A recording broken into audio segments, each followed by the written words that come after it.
Welcome to the Be That 1% podcast. I'm your host, James Silvis, mindset specialist and performance coach. And here on the show, I'm going to challenge you to think deeper, commit to greatness, and develop a stronger mindset. You'll hear stories from those who are living life on their terms, and you'll receive strategies that will help you level up. So the question is, are you ready to be your own 1%? Let's get started.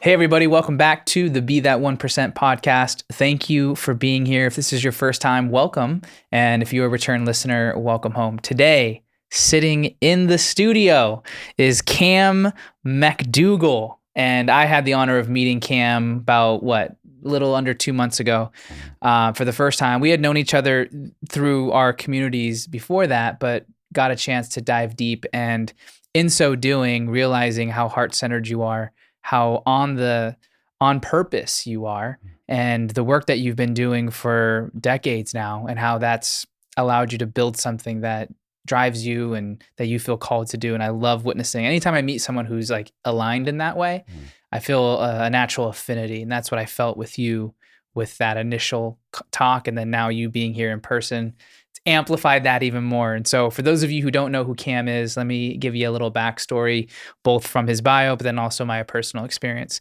Cam is a passionate individual whose life has been a journey of transformation, from battling addiction to leaving a life of crime and violence. Cam has emerged with a crystal clear clarity and an unwavering passion for helping others, service.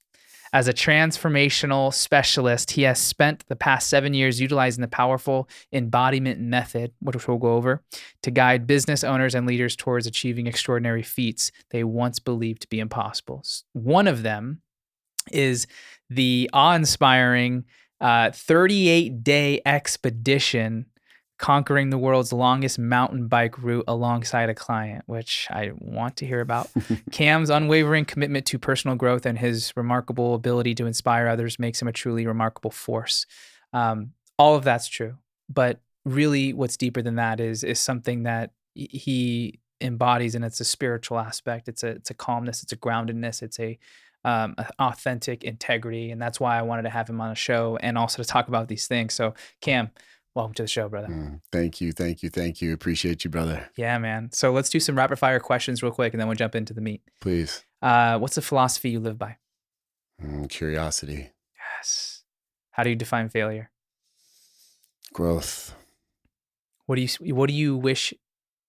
think the world needs more of right now? Openness.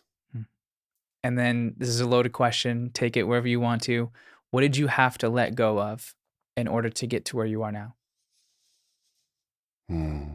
The thought of who I thought I needed to be, the feeling of who I thought I needed to be.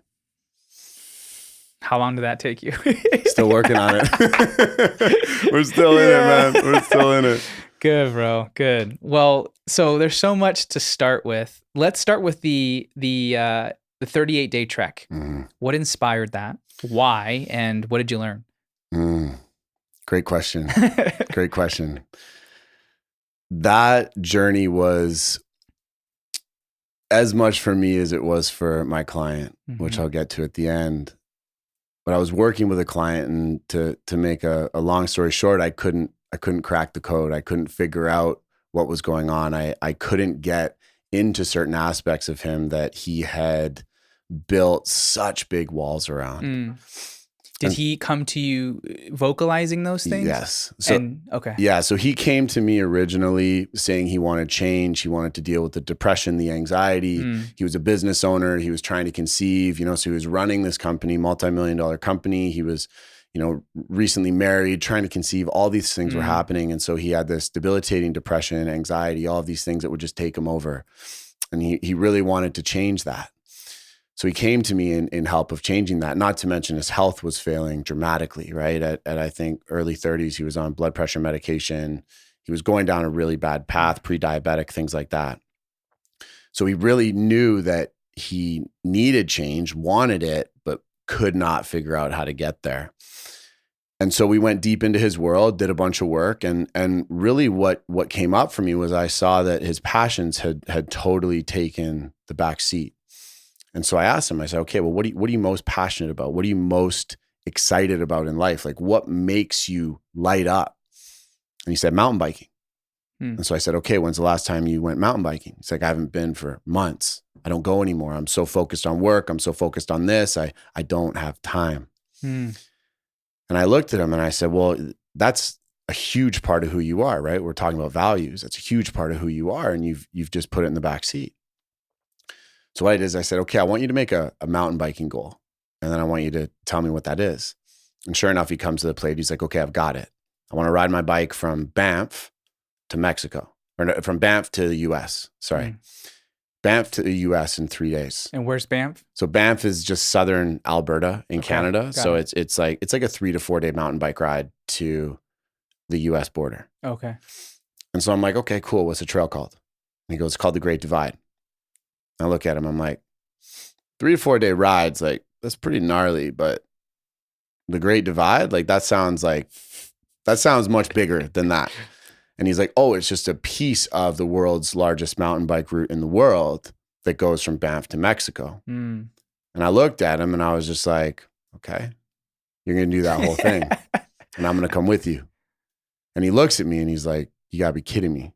He's like, there's no way I can do this. I've got my business. I've got my wife. I've got all these things set up. I can't do this. I'm sick. I've ruptured my knee all valid 3 years reasons. ago, right? All these things, valid reasons. Exactly. But what I said was, I was like, you want to change. You want to create this change. You got to interrupt the pattern so dramatically to bring this forward that it's got to be something that you don't think you can accomplish. And so he was like, okay, let me think about it.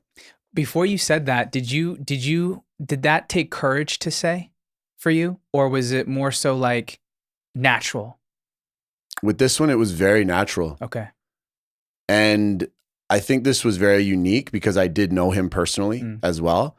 And I have a lot of love for this man. And so there was just this, it was it was kind of an intuitive hit where it was like, this is it. Got it. This is it. And sure enough, after 3 days, he calls me up and he's like, I'm in. Damn. And so we went live on all of our platforms. We announced it and we spent a year training for it. We do the ride.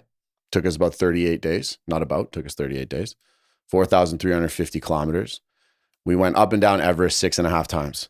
Like this is a mountain bike route. Like we're talking halfway. How many times? 6.5 times up and down Mount Everest. How many miles? I mean, I'm sorry. Yeah, miles. It's about, I think that's about 2,800 miles. Damn. Approximately. Yeah. Wow. In 38 days. In 38 days. We hoofed it. Like I was having dinner with him and his wife the other night, actually. And we were like, we only took 2 rest days. So we were riding, 80 to 120 miles a day. Damn. For over a month. We get to the end, we make it, and there's a ton that happened in between. Sure. Right? Massive amounts happened in between. And the second to last day, he started feeling this pain in his stomach. And sure enough, we get back and goes to the doctor, finds out he has a tumor on his kidney. They take it out, they remove it, they clear the cancer out. Doctor says to him, if you didn't lose this weight, he lost 25 pounds in a month. If you didn't lose this weight and push your body to that level, you would have never felt this. We wouldn't have found it. It probably would have killed you. Whoa. Right? So now I had dinner with him and his wife a week and a half ago. Their 2 baby girls were there. Life set up beautifully, still working through being human, but really with a newfound set of principles and power. Damn. And it totally changed his life. And his wife came up to me and I was like, you saved his life, right? And I was like, I didn't. Like he did. And you asked me kind of, what was my takeaway here? And that's that the human spirit is unlimited when it attaches to something that it's passionate about. And on day 4, Jeff collapsed to the ground. He was crying. He couldn't do it. He was out. He was like, I can't do this. My knee hurts so much. I'm not gonna be able to do this. The sponsors are gonna get upset. So we got sponsorship. It was this big thing. And I was like, you can, man. You can do this. And he drafted me for a couple of days. And over the course of those 2 days, found his strength, found his purpose, found so much more drive. He started realizing that he could do it. By the end of the ride, he was crushing me. Right? So he found this new level of power in all of that. And witnessing that coming from someone who was in such a dark, scared, depressed state, that human spirit's unbeatable when you can tap into it. And so that's become a big part of my work and my focus with people, is to help them find unlocking that or revealing that. Exactly. What environments do you create to present that opportunity to people? So like extreme, maybe fitness, it may be one, right? That's an extreme example, but that's what he needed, right? What have you found that other people need that are equally as effective? Definitely. A lot of times it can be emotional as well, right? It can be, it can be really acting on something you've wanted for a very long time, but convince yourself you're not worthy of. I've had clients that, once again, have multi-million-dollar businesses, tons of kids. They're moving through a lot. They got all these different components of their life, and they've always wanted to do something, but they've never felt like they have the capacity to do it. And so over the course of a journey, you get them to an emotional state where they're actually taking action on self-love, and action on worth, an action on something that they desire. And so a lot of times it's really figuring out what that thing is, and then giving them the environment and the permission to take that action, to live that out. For instance, for some it's a trip, right? For some it's a sabbatical. Some people feel trapped by their business because there's so much momentum, right? So much is going on, and they've always wanted to take their kids or their family or go with their spouse to, let's say Thailand for 2 months to go and experience another way of life. But they've never felt that they could leave the business because there's probably a lot of worth, a lot of ego, a lot of stuff tied up in that, to actually go and explore that experience.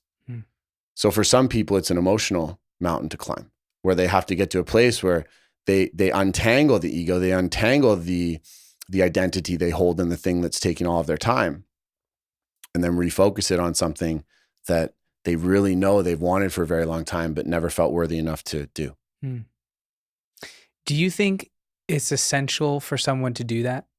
Yeah. Why? Because really hard things show us who we are. And we live in a world of perpetual distraction and comfort.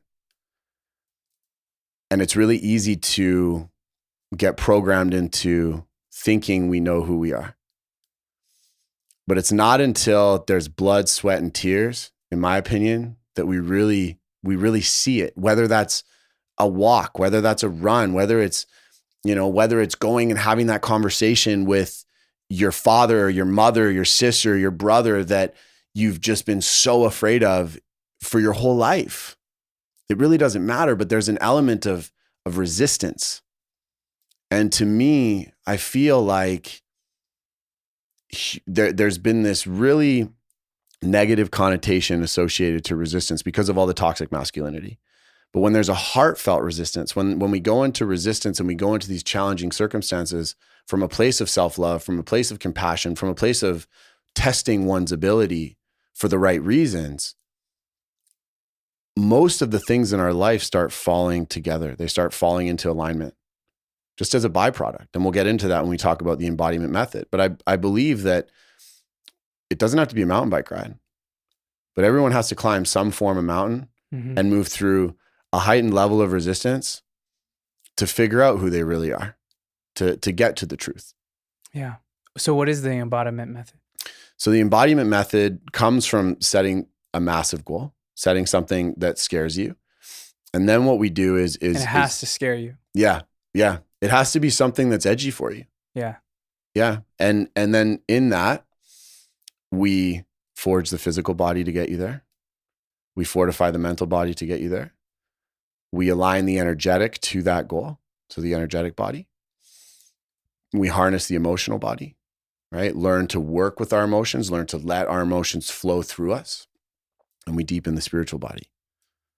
And when we work with those 5 bodies and we direct them at a target, the person enters this state of flow, of power, of compassion, of love, of surrender, that gets them to a place where in the end, even if they don't hit that target, they've created such a profound impact on their lives that they realize that, okay, they can pick another one. They can try something else. They can start to play with life. They're an embodied individual that has balanced out all avenues of their life. Yeah. And so everything falls into place. And I really like to highlight that, because a lot of people, when they hear set a big goal, let's talk about climbing Mount Everest.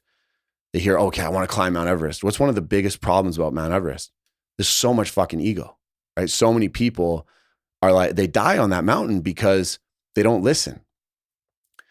Instead of going, I'm going to climb Mount Everest and I'm going to spend 2 months in the most beautiful place in the world, right? The summit's getting you to base camp and the journey's climbing the mountain. Even if you get to base camp and you spend 2 months there, that's a life-changing experience, regardless of if you climb it or not. Mm-hmm. But that summit of Everest got you to base camp. So it's really important to remember, and I always use climbing as an analogy, it's the mountain's not going anywhere, but the adventure is always going to change. It's always going to be different. And when you fall in love with that adventure, that potentiality of hitting that target, but don't identify with your ability to do so, life starts to become really fun, starts to become very playful. Mm-hmm. So those 5 bodies, where are the most common disconnects within each of those, right? So physically, you look at someone who has a scary goal, and now it's like, all right, let's look at your physicality. What are the main blockages for someone there? Physicality in first, particular. Yeah. I would say there's an unhealthy relationship with the body in whatever way that might be. So either they're addicted to overtraining, they're addicted, they're in an ego expression, so they need to always be pushing, or they've neglected the body for various reasons, time, self-worth, whatever that might be. But there's always a disconnection from the physicality, from loving the body. Mm-hmm. And I hate it's such a cliche term, but the body as a temple is such a powerful representation of what it actually is. Your body is your vehicle for experiencing life, for moving through life, right? From sensations to action. When someone isn't aligned physically, it's because they've neglected to realize that, and they've put a lot of their focus on external reasons, external situations, external distractions. And they don't really have this relationship with the body, because even if you think about someone that's super big and jacked, but it's coming from a place of ego, it's never enough. Yeah. So they're not tuning into their body. They're consistently trying to turn their body into something that it isn't. And if they neglect the body, if they're ignoring the body for whatever reason that may be, they're also totally disconnected. They're totally ignoring the fact they're living on the outside. Mm-hmm. So is it creating a consistency there that is fueled by sustainability and love? Is that the goal? Yeah, that's a good way to put it. Most definitely. To me, it comes down to creating a relationship with it. Mm-hmm. And it comes down to ebbing and flowing with it. And I think this is something that a lot of people ignore in this world. It's they either love their body when it's performing great and they hate it when it's injured. Right. And it's creating this relationship where we're learning from each of those experiences. So if you're injured, your training isn't to get fitter. Your training is to heal. Mm-hmm. And you love your body enough to do the physio, to do the cold contrasting, to go rolling in the saunas, right? Exactly. To do all these things, right? To slow down. If it's operating at a great level, right? Or at a more positive level, then from there, it's okay. How do we continuously build this? How do we make it sustainable? Yeah. Right. And every time we get injured, it's like, what did we learn? Why did we push too hard? And so I've got a basically I have a check-in for people where every morning you wake up and you check in. Mm-hmm. You check in with your body and you check in with each of the 5 bodies. And based on that, you get a score, and that dictates your intensity. And that starts to create a relationship with the body. Because if you wake up and you're tired and you're like, I still got to train because I want to get that 6-pack, you're not listening, right? Your body needs to recover. 6-pack's going to come quicker if you recover. Mm-hmm.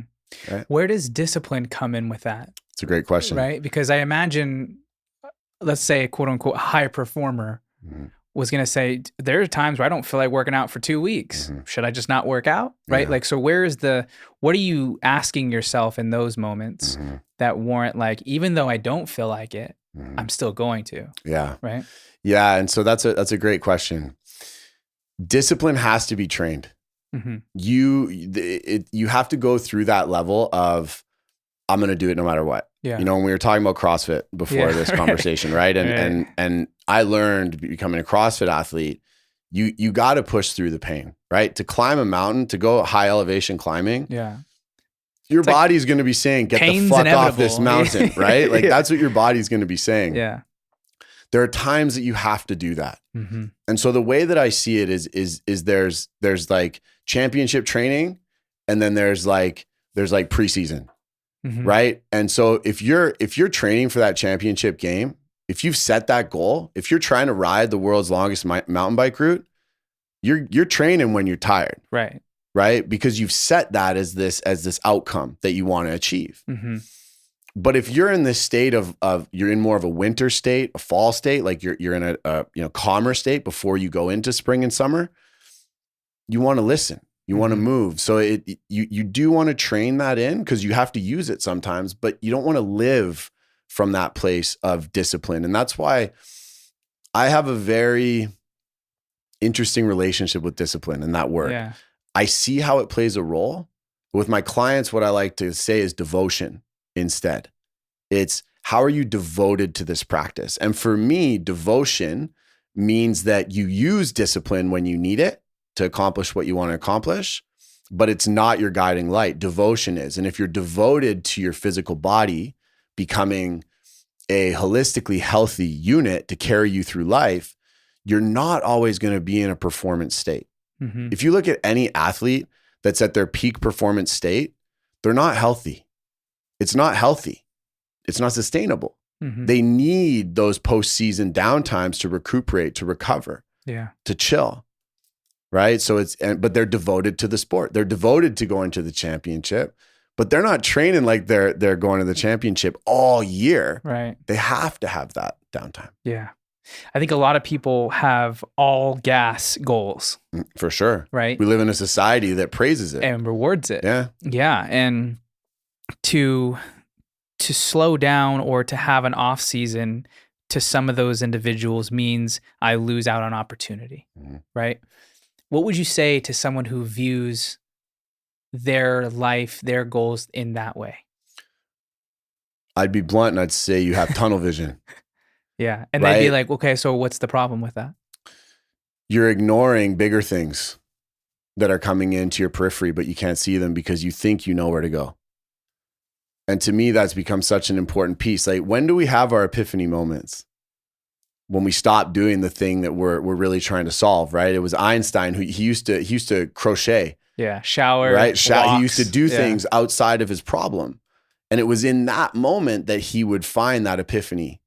And this is where for high performers, it's really hard to understand that stopping can actually lead to heightened performance. Because it's in that moment that you rest that a lot of times that nugget comes in where you're like, oh my God. Mm-hmm. And then you have that discipline comes in, you go hard, you build, you rest. Mm-hmm. Wait for that nugget, right? Which is uncomfortable for people. Yeah. Right? It really truly is. But for me, you know, and I was a performance coach, right? Like I was a strength and conditioning coach before I got into more of the emotional mindset stuff. You can't train all the time. No. It's the law of diminishing returns. Like you'll start to get worse.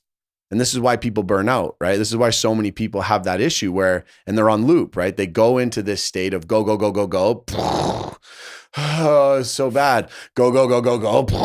Oh my God, it's so bad. Yeah. It's because they're not tapering, right? When you look at periodization in strength and conditioning, right? You train them at a certain level.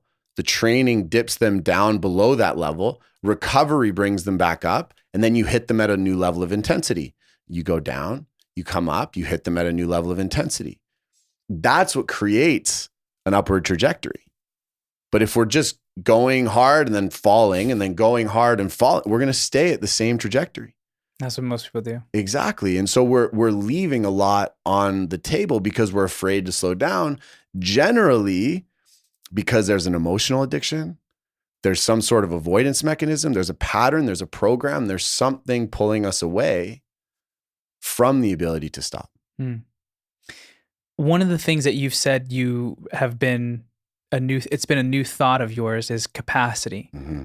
Capacity for what the body can endure or feel, or what have you been thinking about in this area that you think would be important to say at this time to the people that are listening? Mm-hmm.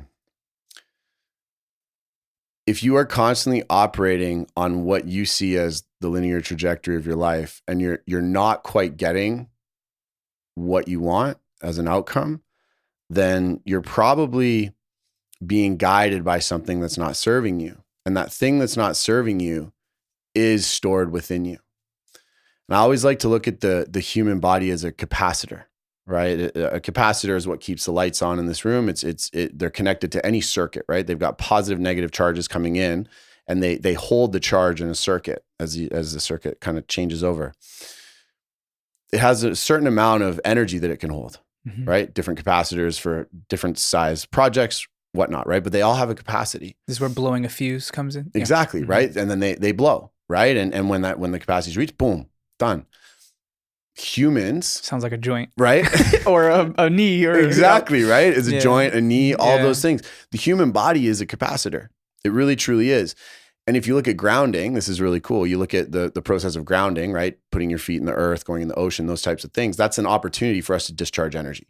So that's a great example of how we walk around wearing shoes on concrete, disconnected from the earth. We're absorbing. When we go into nature, we put our feet in the earth, we ground, we discharge, and we realign, right? This is why the human body gets so fragmented with all of the tech and EMFs and different things without touching the earth, is it gets full of fragmented frequencies. Is this why people who live at the beach are so happy? Exactly. 100. Well, it is. I just moved from Costa Rica, and I was surfing every morning. And when I surf every morning, I'm just like, calm. The water's taking those problems away. Exactly. But it really, truly is, right? The energy's just moving through. You're now living in Costa Rica. You don't really have that many problems to worry about. You're just kind of chilling, which is a whole other story. Yeah. But it works, right? And so I always like to see each of the bodies has a certain level of capacity. And predominantly the emotional body is one that I like to work with, especially in breath work. Because as I started serving breath work, I started seeing a lot of people, hundreds of people coming out and being like, I feel so light.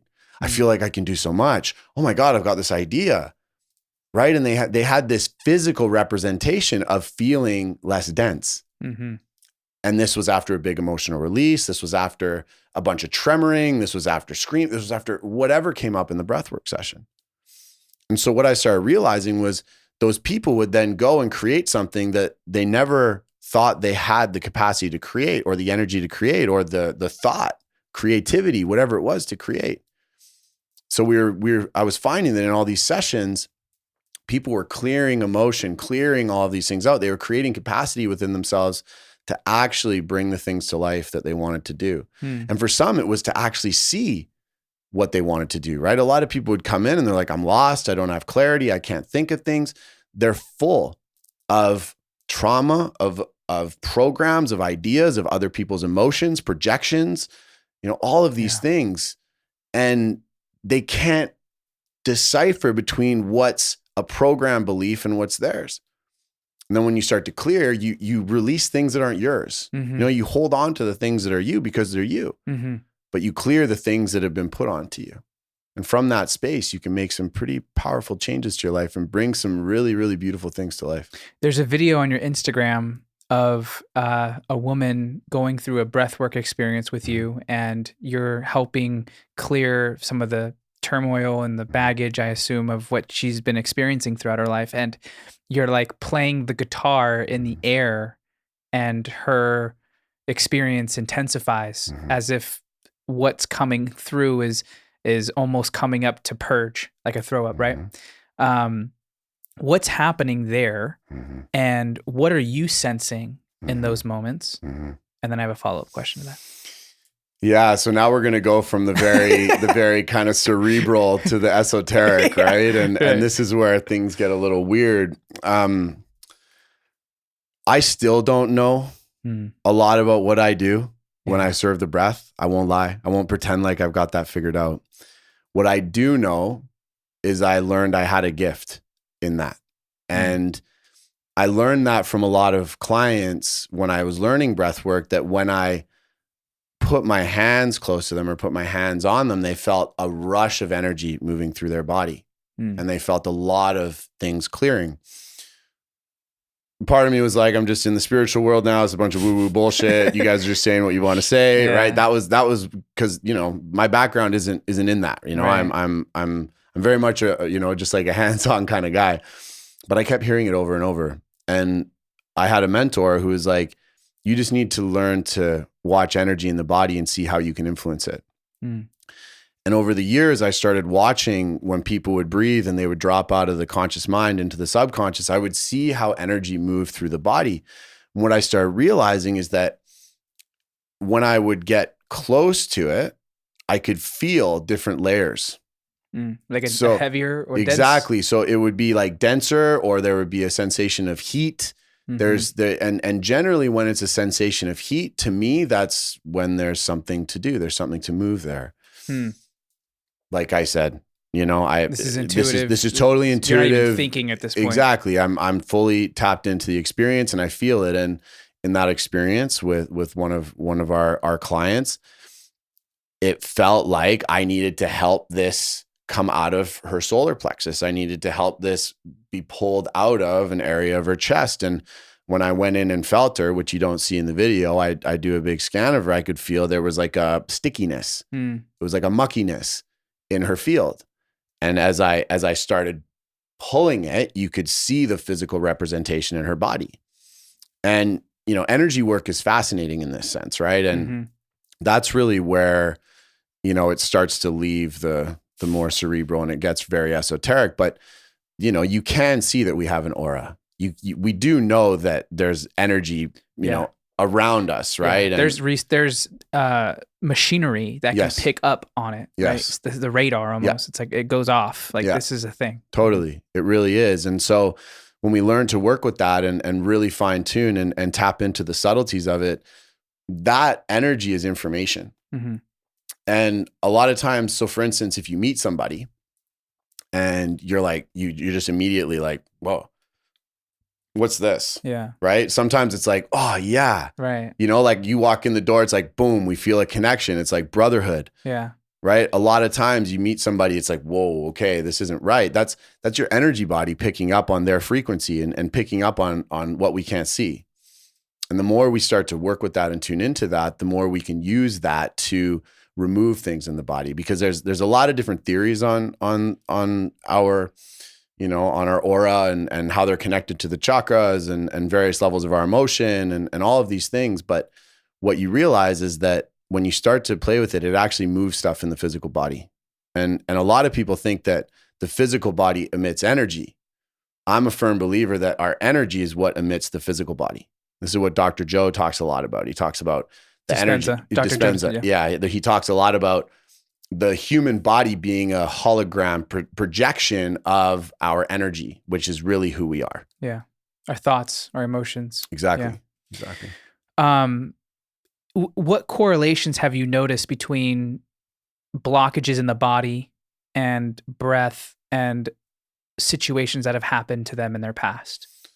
There's the closest. It's like they're married together. Right. But like, are there certain areas of the body that most people tend to store that a breath type experience, if they become more mindful of it, can move some of that energy and reveal insights or remove, you know, stuck things? Yeah, definitely. So the body will absorb it anywhere that it's traumatized, right? But there are definitely places that are more common, right? One of the, well, I'll start at the top and I'll work my way down, but the eyes are one that's very interesting that not a lot of people think about. And in one of my trainings, I learned about how to move trauma out of the eyes. And what you do is you put a dot on your finger, you have the person follow this breathing technique, and you have their eye follow the dot on your finger.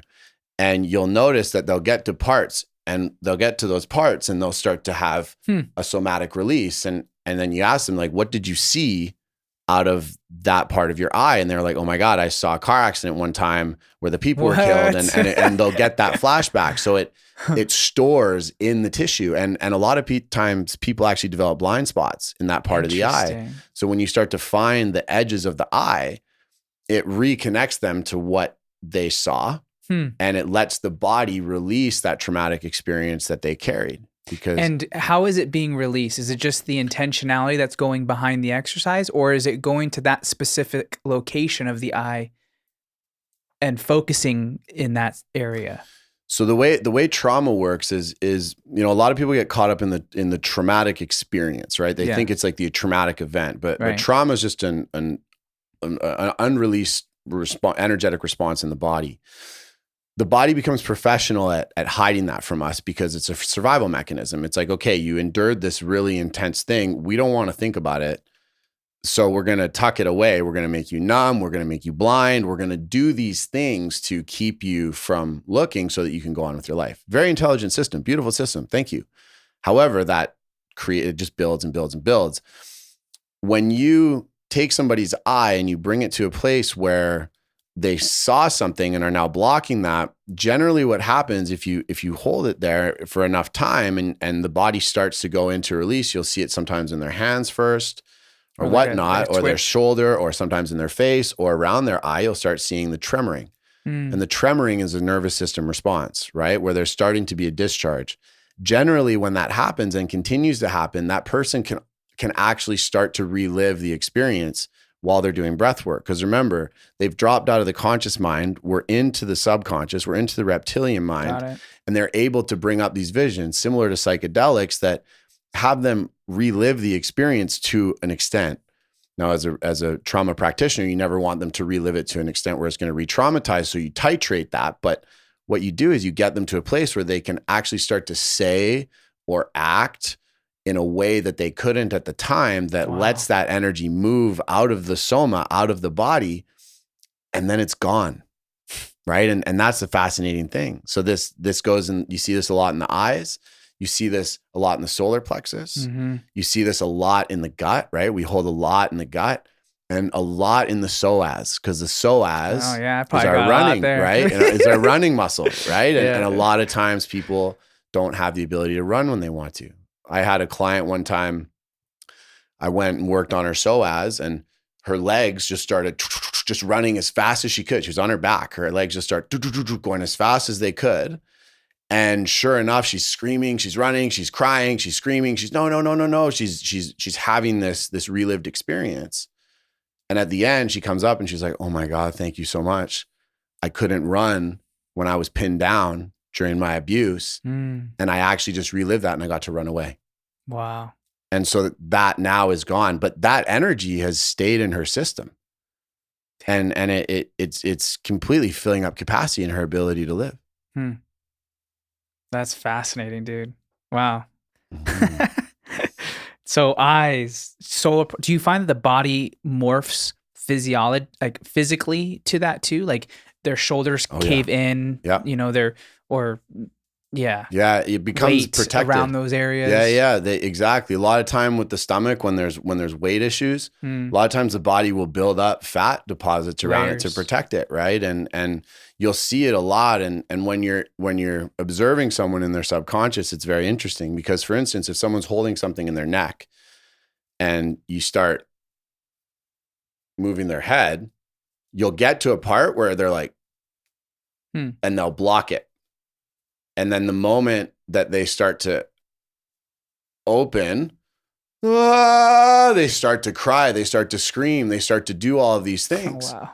Right. But it's so stiff at first. So you got to be very gentle in how you work with it. And it involves a lot of body work, but it starts to move and you see it start to build, and then it comes out of the body. So the body starts to defend it because it doesn't want to go there. Damn. Powerful, bro. Fascinating. What's something that you used to believe to be true that you no longer do?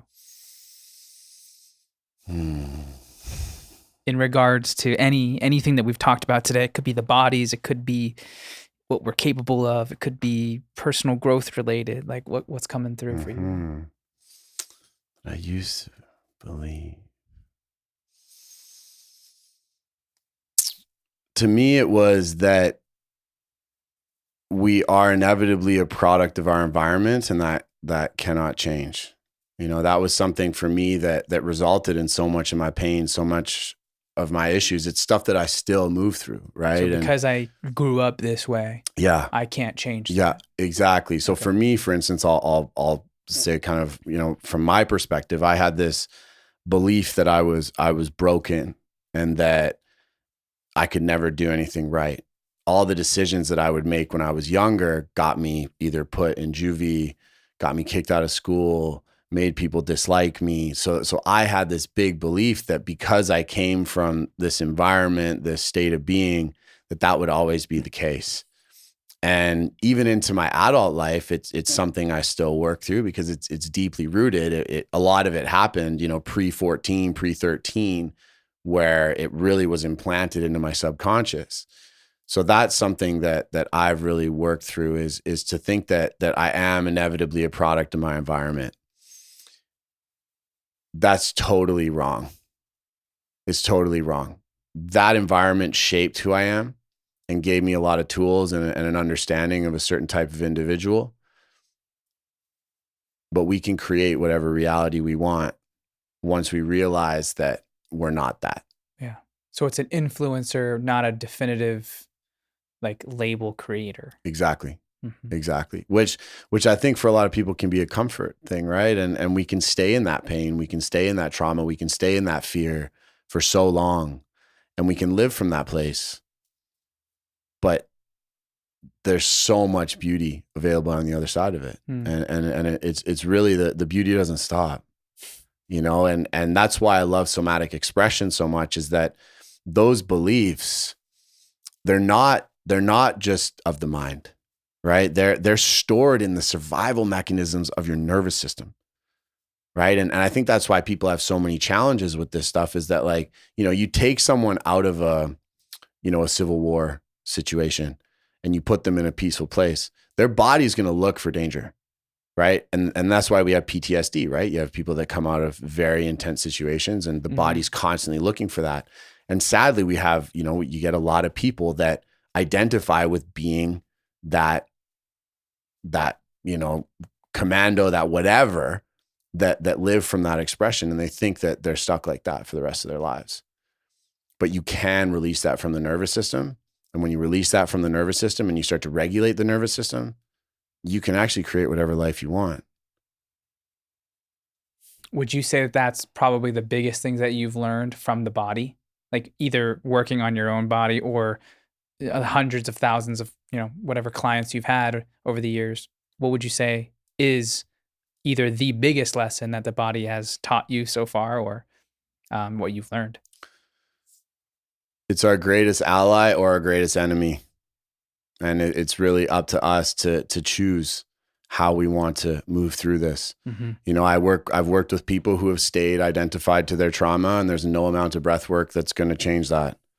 Right. And every time, you'd have them go through a big release and they'd feel better, they'd go recreate it, because the body's going to attract, right? It's this antenna. It's going to attract whatever we believe to us. But it can be our biggest ally if we create capacity, if we clear capacity, and we work with our mindset, we work with what we want to call in and what we want to create, we can attract that. Mm-hmm. And when we actually start to attract that, we realize that we didn't need this, and it doesn't serve us anymore, and we can let it be. Mm-hmm. I love that. Mm. You, one of the things that you have mentioned was that going back to the goal setting, right? And choosing the big thing that scares you. What has that done for you? Like, how has that changed you? Because I imagine before that you had goals, but maybe they didn't scare you. And then you set a goal that scared you, and then you realized, wow, I'm a better person because I'm pursuing this, or I'm more of who I thought I was in the pursuit of that thing. Is that like, what am I trying to ask there? What transition did you have to go through to realize that?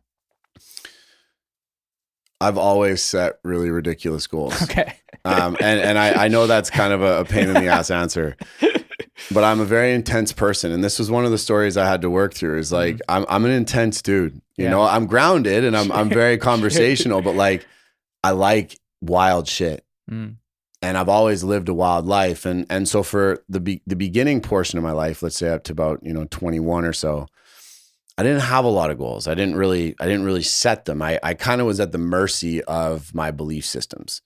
And so I was just, I was involved with, drugs, violence. I was recruited by a gang at 13. I was charged with armed robbery at 14. Like I was in some shit. What were the belief systems that society was out to get me, that I was broken, that nobody loved me, that no one would ever see me, right? The list goes on and on and on. And I identified with all of that.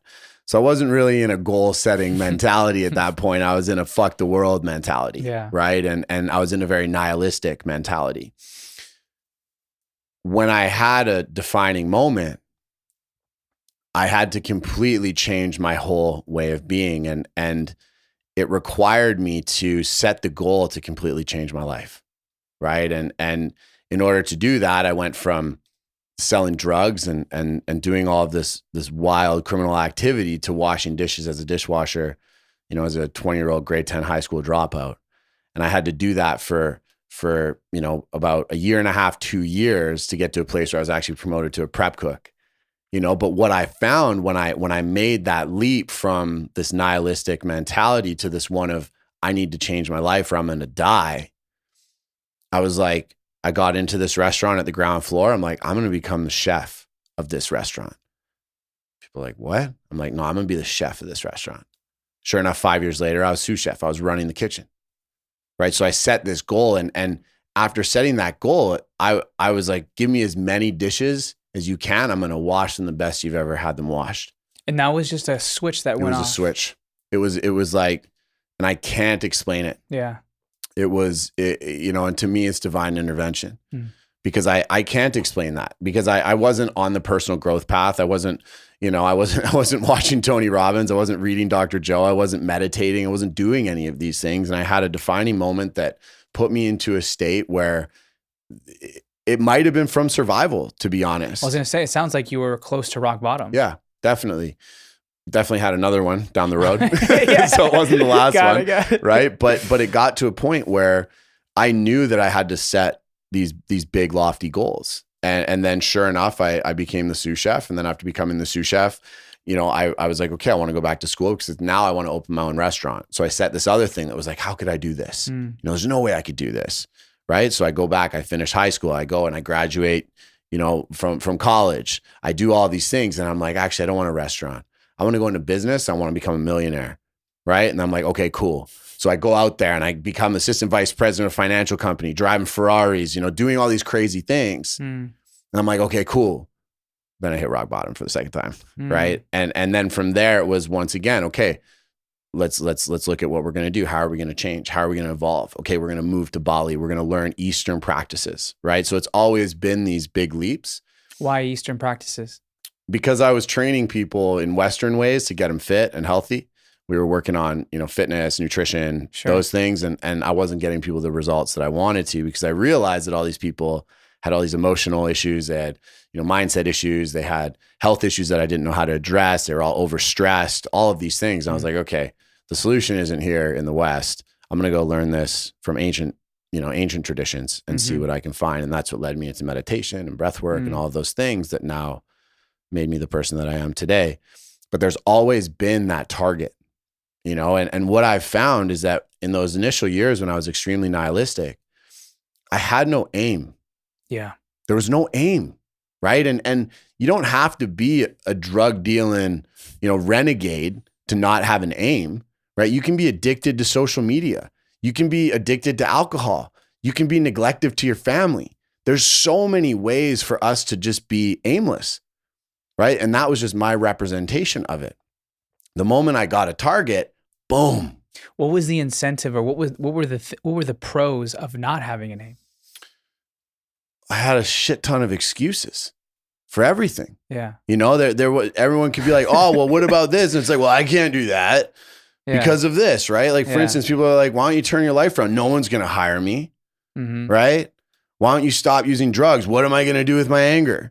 right? Like there's all these, you have an out for everything. And that's a really easy place to be, right? And you look at it across society now where people are like, why don't you go and create that thing you want to do? Well, I don't have the energy. I'm too sick and tired. It's like, you're just being nihilistic. Like take small steps. Take these little steps to start feeling more energy, right? And that usually comes from figuring out what it is you want to do, which is hard for people. Yeah. You know, and to me, that's essential now. Because it's really easy to stay here in the nihilistic place. It's really easy. I don't care what anybody says. I think a lot of people are there right now. Totally, for sure. And the thing is that they're like, oh, my life's so hard. Yeah, it is. And what the fuck are you going to do with it? Right? And that's a tough pill for a lot of people to swallow because they love to think that they don't have control. Right? Making a choice puts that decision in your hands. But I think as a society, as a people, it's really important for us to start making that choice. Because otherwise, we're just going to become these programmed blobs that are stuck to our phone that have no idea why we're even here. And there's so much talent. Every human has so much talent, independent of where they are from. They've all got magic. I believe every single human has this fire inside of them. They've got this little ember inside of them. And all that ember needs is to be fanned, and then boom. Wildfire. They ignite and they go and they realize how beautiful life can get. But there's that breaking point, right? It's like going through the eye of the keyhole. You got to, your eye of the needle. You got to get that pressure and boom. It happens. Sounds like a birth. Exactly. Coming down the canal. A rebirth. Definitely. I was like, I definitely witnessed that. You have. Both You've my seen kids, it. Definitely. Now we just have to. Oh, there you are. Okay. You're free, right? Exactly. Yeah. And it's not pretty until that happens. Well, a lot of people would say it's beautiful, right? And we do. It is. But at only, the same only time, after. Yeah, only after. You're not like, this is amazing. During it, right? This is great. You pooped. Awesome, right? It's like, no, it requires a bit of a mess. Yeah. But then there's this beautiful outcome. Yeah. And it's bigger than you. So much. It's way bigger than us. Right? Yeah. But we got to connect in with this, right? We got to connect in with trust. I think that's one of the biggest challenges that humans have these days is it's really hard to really trust life. You know, because there's so many competing perspectives around us. There's so many different individuals. There's so many different belief systems that people are like, oh my God. And contradictory ones. And contradictory, exactly. But the moment we realize that, you know, one of my favorite sayings is that it's all divine by design. Then we realize, okay, what are we going to do with it? Right? You're always going to have people with different beliefs. You think about there's billions of people that all have perspectives like us. Like no one's ever going to be like, yeah, you know, you're right. You're right. Yeah, I'm going to completely ignore all the things that my environment implanted into me. It's like, no, we have to learn to find our own version of these things and coexist. What has been one of your favorite practices for continuing to cultivate an internal resourcefulness to manage life's uncertainties and pains? There's a lot. There's so many good ones, man. There's so many good ones. But I would honestly say for me, it's pushing my physical body from a place of excitement and really learning what I can do and bringing in recovery and treating it well and doing those things. But I love physical challenges. Yeah. Because there's such a representation of how I show up across the spectrum. Right. And I love, like, for instance, a cold bath, right? You know, a lot of times if you see people get in a cold bath, they're boom, they get right out. It's like, what would it look like to stay in there like 3 more seconds? And then they're like, oh yeah, I gotta get out. And then it's like 6 more seconds, right? You really see this progression and you see how we're developing more resilience and you see how we're finding fun in the discomfort. And that to me is why fitness is so fun. Is you can find fun in discomfort and you can learn to be in it. And if it's from the right place, not from a I hate you body, get better and more fit place, it's one of the most powerful tools. This is an interesting question I've never asked before. I don't expect you to have an answer, but I want to ask it. So there's painful experiences and then there's, let's call it pleasure-filled experiences. And we'll go through our handful of those throughout the course of our life, maybe an unprecedented amount. Which one offers, maybe this isn't the best way to ask it, but I'm gonna be messy at first and then we can organize it. Yeah. Which one offers more wisdom? I have, let's start with that. And maybe more is not the right word, but because I imagine they both have different wisdoms, but which ones are more potent and maybe more valuable? What are your thoughts? What do you want to add on to that question or? No, I like it. I like it. It's a good question. It's interesting because you can't have one without the other, right? And some can find pleasure in the pain, exactly. And some can find pain in the pleasure. Exactly. I would honestly say that if they're both coming from the right place, then there is no answer to that, in the sense of they're both going to provide you with wisdom. Yeah. What I would add to that is that the one that's more uncomfortable for you is the one that's going to provide more wisdom. So some people are very comfortable in pain, right? But you talk about pleasure, you talk about, feeling love, gratitude. They don't want to feel that. Feeling that's going to bring way more wisdom than doing another hard workout. Right. 30,000 foot view, that's pleasure, but they are associating pain to the pleasure. Exactly. Yeah. And for instance, I'll use my life as an example, right? For me, sex has been a big avenue, right? And for men, I think a lot of us, at least I'll speak for myself, pleasure was always something that, I would give to women, right? And I didn't, it wasn't like if you saw conventionally a woman having sex versus a man, you'd think the woman was in more pleasure because the man was more like, strong or firm or rigid, at least from my experience. Me leaning into my form of pleasure in that sense was way harder than me leaning into like the discomfort of going into an ice bath or running another trail run or lifting more weights.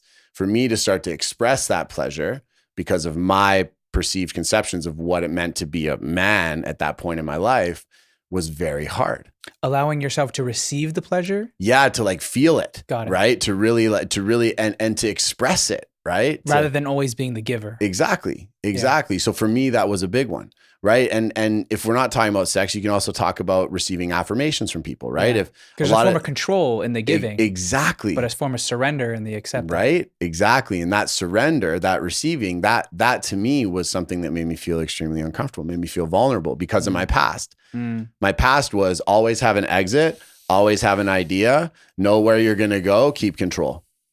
Right. So for me to go into receive and be was extremely uncomfortable. But when I learned to do that, I started getting wisdom and all these codes and started realizing new things about myself and new passions and new drives and new creativity. So it came with this beautiful gift, but I had to lean into the discomfort of going into it. Would you say that operating in the giving only mentality was like, let's say 95%? Most of the time, 5%, if that. Yeah. Other times, right? Yeah. Where is that now?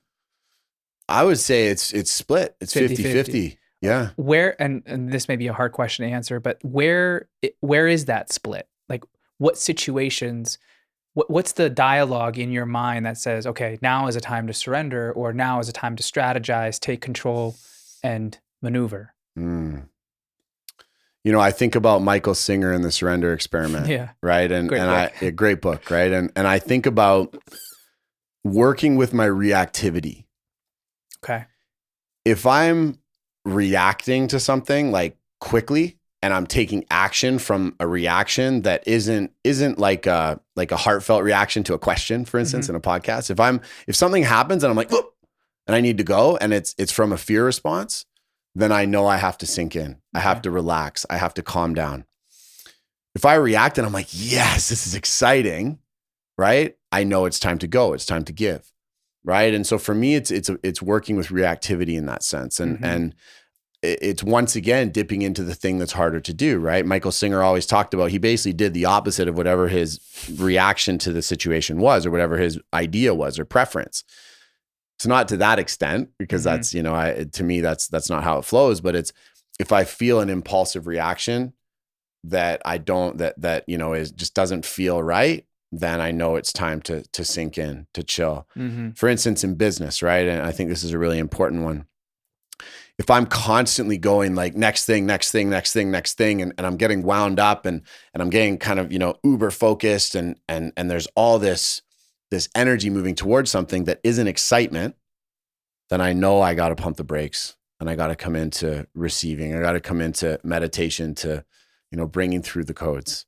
Because it feels more like obligation. Exactly. Feels more like obligation, feels more like fear, feels more force. Exactly. So that's a great way to put it. If I feel like I'm forcing, then. Yeah. And there's a big difference between that. Totally. It's like, this doesn't fit, I'm going to make it fit. Yeah.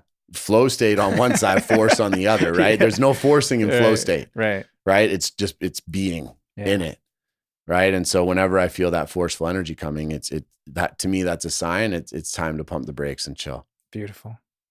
Bro, thank you for the work that you do. Thank you for your insight and putting words from the esoteric into something more tangible that we all can practice at home and at least broaden our awareness around, because there's so many modalities that can help us solve or at least get better at navigating the problems that we all face, right? And that could be an Eastern approach, that can be a Western approach. Actually, I'll ask you this and then we can wrap up. Who has it more, quote unquote, right? West, East? I know that's a really hard question and you're probably going to combine the two, but what would you say? No, I'd say East. Yeah. West, for us, like, define what East is, just so everyone has like the same definition. So when I say East, I mean ancient wisdom. Okay. I think humans are getting ahead of themselves. And I think that, this neocortex, this ability, this smart aspect of our being, I should say maybe innovative aspect of our being is starting to get a little cocky. And so I really feel like, I could go into like, there is no right or wrong, right? Which is, in my opinion, kind of a cop out to that question. But I feel like Eastern practices, which are, ancient wisdom, we're talking, countries that have been around for thousands and thousands of years that have developed these practices, have deep roots in spirituality, yoga, breath work, all of these different things. There's intelligences flowing through them that we don't try to make into a concept or we don't try to make into a product. They just are. And I think that that's a governing force of life. And the challenge I think that we have in the West is that it's almost like we're trying to mechanize everything. We're trying to turn these things into these tangibles and explain them in ways when they're developed inherently to not be explained, to be felt, to be used, to be embodied. It's kind of like you're trying to sell the sacred. Exactly. And you see that a lot in the spiritual community, right? And I get it. It's a human tendency. We all got to earn an income. We got to do these things. I totally understand that. And some things are just meant to be unknown, in my opinion. And that's what I love and respect about Eastern practices is that yes, they have their wisdom, they have their scriptures, they have their theories and their ideas, and it's still very embodied. It's still very just feel it, just be with it, move with it, learn from it, be your own teacher. And to me, that's really, really powerful. And I think in the West, we put way too much weight on other people, on success, on these external variables. So the West to me is just like a little kid, We're not doing anything wrong, but we just don't know. Yeah. Right? We're learning. And in my opinion, we're making some pretty big mistakes. But you look at the East and they're kind of like the wise grandpa that's like, boy, you'll learn. So that's kind of where I reside with answering that question. Thank you for that. Of course. Where's the best place people can find you? On my Instagram at Cam Macdougall. Sure, the link will be there. You can also check out my website. Right now, it's cammacdougall.com. There's just kind of a shell page there because my team's rebuilding the Inbodied website right now. So if you're looking a little later, when this releases, it'll probably be inbodied.co. So check that out. All the information will be there. And you have a podcast. And we've got the podcast, Ignite You podcast with Ryan Miller. It's a beautiful thing. Yeah. So check all those out and reach out if any of this resonated. Beautiful, man. Yeah. Well, thank you for your work. Thank you pleasure. For your heart. My pleasure. It's an honor. Yeah. And what word do you want people to meditate on as they close out the listening of this episode? Excitement. Beautiful. Wow. All right, everybody. Go out there, be your own 1%. Thanks for tuning in. Much love.